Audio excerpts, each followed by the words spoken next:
देश सुधरा तो पूरी दुनिया सुधरेगी, इसलिए सबसे पहले खुद सुधरो। गुड मॉर्निंग श्री आत्माराम तुकाराम भिड़े जी। हो, क्या बात है, आज पूरा नाम लिया। थैंक यू आती भाई, गुड मॉर्निंग। कोइंसिडेंटली मतलब संयोग से। अच्छा, योगा नु योग। हाँ, अरे सोडी, योग मतलब वो ये वाला योग नहीं। योग मतलब संयोग को गुजराती में योगानु योग बोलते, बरोबर ना जेठालाल? बराबर। नमस्कार दोस्तों, मैं दीपक पांडे नवभारत पर आपका स्वागत करता हूं। आज जिनसे मिलाऊंगा, चलिए मिलाने से पहले एक एक्ट दिखाता हूं। मैं आत्माराम तुकाराम भिड़े गोकुलम सोसाइटी का एकमेव सेक्रेटरी बहुत बहुत आभार व्यक्त करता हूं। आत्माराम तुकाराम भिड़े जी, नवभारत पर आपका बहुत बहुत स्वागत है। Thank you very much. मुझे लगता है कि ये एक्ट आपसे बेहतर कोई नहीं कर सकता है। एक इस सबसे एक्ट के बड़ी पीछे एक सवाल कहानी है। मैं जी। जनरली सबको नहीं मालूम ये। जब मेरा ऑडिशन हुआ था पहली बार इस कैरेक्टर के लिए, तो मुझे बताया गया था कि एक बंदे सेक्रेटरी का रोल है जो बहुत ही उसूलों वाला बंदा है, प्रिंसिपल वाला बंदा है, और जो बहुत ही शिस्त प्रिय है, जिसके लाइफ में डिसिप्लिन बहुत है, और उसको अपने सेक्रेटरी होने पर एक अभिमान है।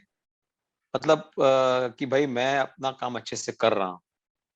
तो उसने मतलब डायरेक्टर ने मुझे ये सब ब्रीफ दिया था, तो मुझे डायलॉग दिए गए थे कुछ, तो जिसमें ये डायलॉग था कि मैं आत्माराम तुकाराम भिड़े हूँ, मैं इस गोकुलधाम सोसाइटी का सेक्रेटरी हूँ, मैं जो रूल बनाऊंगा वो तुम्हें फॉलो करने ही पड़ेंगे, ऐसा मैं टप्पू को बोल रहा हूँ। ऐसा वो एक सीन था मुझे जो दिया गया था।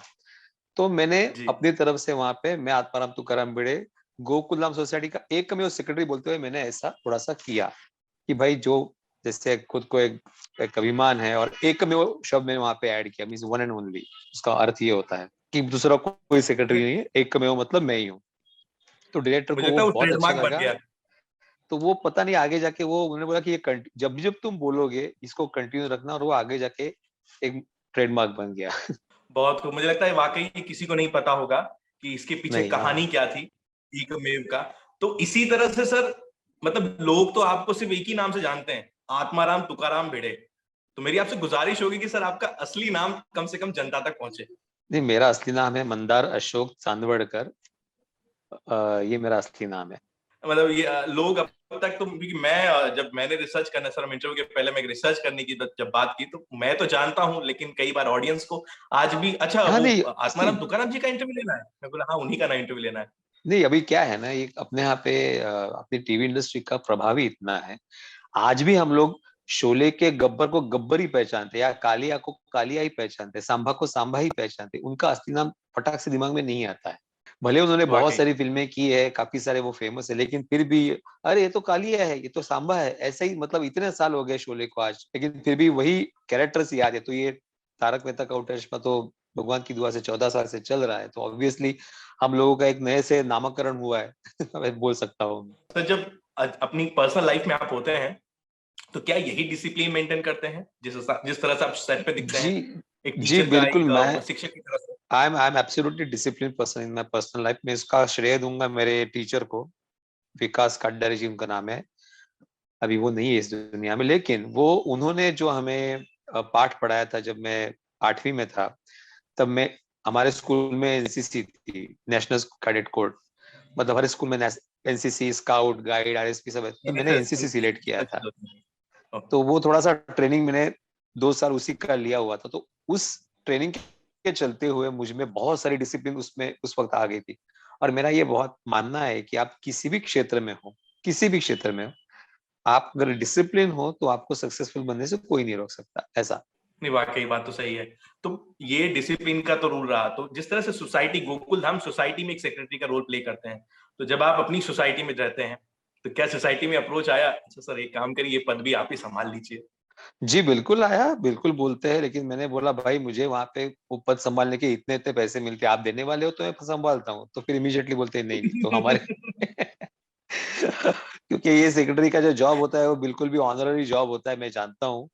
मतलब मैं सभी सेक्रेटरियों को हैट्स ऑफ जो सेक्रेटरी पद संभालते हैं एक्चुअल में, रियल लाइफ में। बिकॉज उनको रियल लाइफ में जेठालाल मिलते होंगे, उनको रियल लाइफ में पोपटलाल मिलते होंगे, जो मेंटेनेंस टाइम टू टाइम देते देते नहीं होंगे, या जो पोपटलाल की तरह बिना वजह के झगड़ा करते होंगे मीटिंग में आके। ऐसे काफी सारे लोग होते हैं जो सेक्रेटरी फेस करता है, लेकिन तो मतलब उनको सीरियसली हैट्स ऑफ है। जैसा कि कहा आपने, 14 साल बीत गए शो को, और आज भी लोगों में जो वो चाव बना हुआ है शो को देखने के लिए, चाहे मुझे लगता है कि आज भी लोग अगर टीवी देखते होंगे तो अगर पुराने शो भी चलते तो उसको भी उसी क्रेज से देखते होंगे। ये नहीं कि ये मतलब 10 साल पहले बीता था, नहीं, जी आज भी एपिसोड नंबर 4 बोलिए या 200 बोलिए, आज भी वो 4000 के ऊपर वाले एपिसोड पे चलेगा। तो इस तरह का जब व्यू मिलता है, रिव्यू आती है, तो किस तरह की फीलिंग आती है सर? बहुत अच्छी फीलिंग आती है सर। इसके पीछे एक कारण मैं ये बताऊंगा कि तारक मेहता का उल्टा चश्मा का जो अगर मैं वन लाइन कहूँ तो उसका कोई एक ऐसा है, आप ऐसा नहीं बोल सकती कि एक स्टोरी लाइन है उसकी कोई, क्योंकि ये डे टू डे लाइफ में हमारे जो किस्से होते हैं, हमारे जो हम लोग रोजमर्रा की जिंदगी में जो अनुभव करते हैं, हम लोग उसी को खाली हाईलाइट करते हैं, थोड़ा सा उसको कैरिकेचर बना के। मतलब आपने उसमें देखा होगा कि कभी कोई ऐसे बहुत ज्यादा मेकअप करके नहीं है लोग, कभी भी गॉडी गॉडी सीन्स नहीं है, मेलोड्रामेटिक सीन्स नहीं है, जो हुआ नेचुरल है, इसलिए लोगों को ज्यादा अपील इसलिए हुआ है।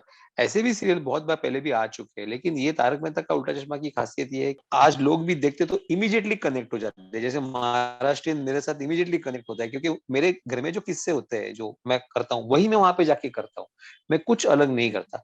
या छोटी छोटी चीजें जो हम लोग मिस कर देते हैं एक्टिंग करने में, मैं उसको खाली ऐड कर देता हूँ, तो लोगों को अपनापन लगता है, अरे ये तो हमारे घर में भी होता है ऐसा। सर इस करियर इस इंडस्ट्री में आने से पहले कैसा रहा आपका जर्नी सर? सही इंडस्ट्री में मतलब मैं एक्चुअली देखा जाए ना, मेरी इंडस्ट्री में थिएटर में मेरी शुरुआत हुई थी जब मैं 8वीं कक्षा में था, तभी से।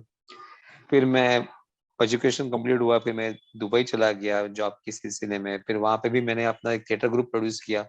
वहां पे भी मैंने जब जब जॉब से टाइम मिलता था, हम लोग रिहर्सल करके ड्रामा पेश करते थे। फिर 2000 साल में जब मैं वापस आया, तब मैंने देखा कि टीवी इंडस्ट्री अभी काफी बढ़ चुकी थी। मतलब पहले कैसे डीडी था, डीडी नेशनल था या डीडी मेट्रो जी। था। उसके बाद सबसे पहले शुरू हुआ जी और सोनी।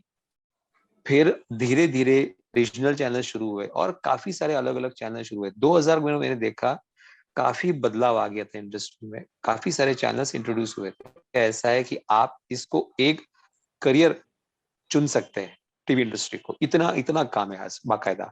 आज के मतलब युवाओं के लिए बहुत लकी है ये चीज की वो किसी भी मतलब जैसे कुछ किसी को इंजीनियर बनना है, किसी को डॉक्टर बनना है। जैसे हमारे जमाने में क्या हुआ करता था कि नहीं टीवी वगैरह सब ठीक है, लेकिन इसका क्या क्या करोगे, नौकरी कहाँ करोगे। आज ऐसा कोई नहीं बोलता है। आज तो पेरेंट्स खुद बोलते हैं कि भाई जाओ तुम जाके करो। तो आज इतना सारा अनुभव इतना सारा काम इंडस्ट्री ने पैदा किया हुआ है। कि आपने मैकेनिकल हाँ इंजीनियरिंग की, देन आप दुबई गए, दुबई में आपने जॉब किया, जॉब के बाद यहाँ वापस मुंबई लौटे। तो सर जॉब के दौरान क्या ये वो मन के लिए था? बोलते ना कुछ मन का होता है, कुछ बिना मन का होता है। तो जी क्या जी जी मैकेनिकल जी। इंजीनियरिंग मन का था कि नहीं था? नहीं था बिल्कुल भी मन का। क्योंकि क्या हुआ मैं आपको बताऊं, मैं जब 1997 में when I was 22 years old, 22 साल की उम्र में आप इतने सक्षम नहीं होते अपने लाइफ के प्रति डिसीजन लेने के लिए। तो थोड़ा बहुत पेरेंट्स का, थोड़ा बहुत आपके रिलेटिव्स का, थोड़ा बहुत आपको इन्फ्लुएंस होता ही है आप पे कि नहीं हम जो बोल रहे हैं ना वैसा करो, जाओ। और मुझे है ना लकीली मेरा मामा पहले से वहां पे था, तो उसने मुझे बुला लिया था। तो घर बैठे अगर मुझे अच्छी पेमेंट की जॉब मिल रही है, जबकि मेरे सारे दोस्त सब पढ़ाई कर रहे थे, तो तब मुझे अच्छी पेमेंट की ऑफर आई थी। तो एक जाहिर सी बात होती है कि उसको उस वक्त ठुकराना मतलब मुनासिब नहीं होता। इसलिए मैंने बोला कि चलो अभी तो जाके हम लोग जाके कर सकते हैं, एटलीस्ट अनुभव ले सकता हूँ मैं। तो मैं वहां पे गया, और चूंकि मैं उस 3 साल को भी मेरी लाइफ में बहुत अहमियत है, क्योंकि उस 3 साल में मुझे बहुत कुछ सिखाया। मेन सबसे बड़ी बात तो मुझे इंडिपेंडेंट बनाया, क्योंकि मैं अकेला रहता था। तो खाना बनाना, ग्रोसरी, सारी चीजें, ये सारी चीजें मैं वहां पे अकेला करता था। तो काफी सारा एक लाइफ के प्रति जो अनुभव आया वो बहुत बहुत जरूरी था। एक इंसान तरीके से मैं बहुत डेवलप हुआ उस 3 साल। मतलब कह सकते हैं कि वो एक बदलाव के लिए, एक मुझे लगता है एक समय था, जरूरी था सीखने के लिए। बिल्कुल। तो जैसा कि हमने शो तो चल ही रहा है नो डाउट, और इसे लोग ऑडियंस वैसे ही पसंद करती है। हमने मराठी फिल्मों में भी देखा आपको, तो क्या अब मराठी फिल्में दोबारा हम नहीं देखेंगे आपको? नहीं सर, मैं करना तो चाहता हूँ, लेकिन मैं क्या है ना, जैसे एक अच्छी खासी अगर अपनी एक चल रही है लाइफ प्रॉपर, जो जिसकी वजह से लोगों को खुशी मिल रही है, पहली बात, तो उसको बिना वजह छेड़ने का मतलब नहीं। सिर्फ बेसिकली एक्टर का क्या जॉब होता है, टू एंटरटेन पीपल, लोगों का मनोरंजन करना। अगर मैं तारक मेहता के जरिए लोगों का मनोरंजन अच्छे से कर रहा हूँ, जिसमें मुझे भी सेटिस्फेक्शन मिल रहा है, जिसमें मुझे भी आनंद आ रहा है, तो बिना वजह दो पत्थरों पे पैर रखने का कोई मतलब नहीं होता है। नहीं, कभी दिमाग में ख्याल नहीं है, जैसे कि आपने कहा थिएटर किया, आपने मराठी फिल्में की और शो कर रहे हैं, बॉलीवुड को लेके कभी किस तरह से मतलब फील आता है, कभी मन करता है कि बिल्कुल फील आता है सर, मेरा मन करता है कि मैं काफी सारे अच्छे फिल्मों में अलग अलग रोल करूं, बहुत मन होता है। लेकिन फिर ये सोचता हूँ कि जिस सीरियल ने मुझे इतना कुछ दिया है, जिस सीरियल की वजह से आप मुझे जानते हैं, आप मुझे आज मेरा इंटरव्यू ले रहे हैं, जी उसको मैं नजरअंदाज तो नहीं कर सकता ना, क्योंकि आज भी लोगों को पसंद है। आज लोगों को बहुत सारे शोज होते हैं ना, लोगों को एक्टर्स को अप्रिसिएशन मिलता है, लेकिन हम ऐसे एक्टर्स है सारे जिनको ब्लेसिंग्स मिली है। अप्रिसिएशन तो मिलता ही, लेकिन हमें अगर कहीं भी मैं जाता हूँ तो एक सामने से बहुत नेचुरली निकलता है कि भाई आपका सीरियल चलता रहे, बंद ना हो। ये जो एक ब्लेसिंग मिली है ना हमें सब, मेरे ख्याल से उसी वजह से ये तारक मेहता इतना आगे जा पा रहा है। क्योंकि लोगों के आधा घंटा ही सही, लेकिन लोगों को हम उनके गम भुलाने में, उनके टेंशन भुलाने में मदद तो करते हैं, हमें भी मजा आता है। आज मैं उस आप कोई भी लो, कोई भी आदमी लो, अगर वो अपना काम खुद एंजॉय करे तो उसकी लाइफ बहुत अच्छी होती है। अगर आप बिना मन से काम करे तो वो ज्यादा देर कर नहीं पाता। सही। एक सिंपल सी बात है, जैसे मैं मैकेनिकल इंजीनियरिंग बिना मन से कर रहा था, इसलिए 3 साल से वापस आ गया। नहीं तो अगर मैं एंजॉय कर रहा होता तो वो डेफिनेटली वही होता। लेकिन जो काम में आपका पैशन है, अगर वो काम आपका करियर हो तो क्या बात है, ऐसी वाली बात है। अगर मुझे अपना काम अच्छा लग रहा है तो मैं उसको छोड़ के किसी और काम में क्यों जाऊं ना, ऐसा। वाकई मैं चाहता हूँ जाते जाते एक छोटा सा मैसेज आप उन ऑडियंस, उन न्यू कमर्स को, क्योंकि आजकल ये कैसा लोग आपको रोल मॉडल मानते हैं, हर बॉलीवुड हाँ जी। इंडस्ट्री को या चाहे वो टीवी इंडस्ट्री हो, कोई पराया नहीं है, सब एक चीज है, और आप किसी तारीफ के मोहताज नहीं रह गए, ये भी एक सच है। तो इस चीज इस लेवल पे आने के बाद क्या मैसेज आप उन न्यू कमर्स को देना चाहेंगे, नौजवान युवकों को देना चाहेंगे जिस इंडस्ट्री में एंट्री करना चाहते हैं? एक मैं बहुत ही जो चीज मैंने नोटिस की है, सोशल मीडिया जिस तरह सोशल से मीडिया। उभर आया है। मैं किसी एक सोशल मीडिया के बारे में नहीं कहूंगा, मैं जी बस इतना ही कहूंगा कि आज सोशल मीडिया पे जो युवा आके अपने रील्स बनाते हैं या वीडियोस बनाते हैं, सो मैं उनको सिर्फ इतना कहना चाहूंगी कि दैट इज नॉट एक्टिंग। जो बंदा अपने इस क्षेत्र में करियर करना चाहता है तो वो इंस्टाग्राम की रील बना के एक्टर नहीं बन सकता। अगर आपको seriously acting as a career लेना है तो आपको थिएटर बहुत जरूरी है। आपको थिएटर में काफी सारी चीजें सीखनी मिलती है। इट्स अ बेसिक बेसिक जैसे बोलते हैं ना हम लोग, स्कूल का बेसिक होता है KG, junior KG, senior KG, जी। वैसे एक्टिंग का बेस होता है थिएटर, जहाँ पे आपको काफी सारी चीजें सीखनी मिलती है। और जितना आप थिएटर करोगे उतना आपको ज्यादा ज्ञान मिलता जाएगा। हाँ, ये मैं ये भी जानता हूँ कि आज उतना थिएटर मतलब अस्तित्व में नहीं जितना पहले था, लेकिन ये हमारे ही हाथ में है कि हम लोग थिएटर को कैसे पुनर्जीवित करें, उसको उसमें कैसे हम लोग आगे बढ़े। रील्स करना अपने आप में एक अलग बात है। और दूसरी बात मैं ये कहना चाहूंगा कि ये जो रील्स वाली फेम है ना, वो मतलब एक शॉर्ट टर्म वाली फेम है, ये लॉन्ग जी टर्म वाली फेम नहीं है। तो इस बात का खाली ध्यान रखे, और कुछ नहीं। मुझे लगता है इससे बेहतर मैसेज कुछ नहीं हो सकता है, क्योंकि आज का वाकई आज की युवा जो है कहीं ना कहीं सोशल मीडिया पे पूरी तरह से कन्वर्ट हो चुकी है। लेकिन जी रील को लेके जैसे कि आपने कहा टिकटॉक आया, बहुत सारे रील्स है, कहीं ना कहीं शायद उसी की वजह से वो इन्फ्लुएंसर बन जाते हैं, लेकिन एक्चुअल एक्टिंग की जो बात आपने कही है वो शायद कहीं ना कहीं छूट जाती है उनसे रील की वजह से। क्योंकि रील में क्या होता है ना, 1 मिनट का वीडियो होता है, बनाना होता है।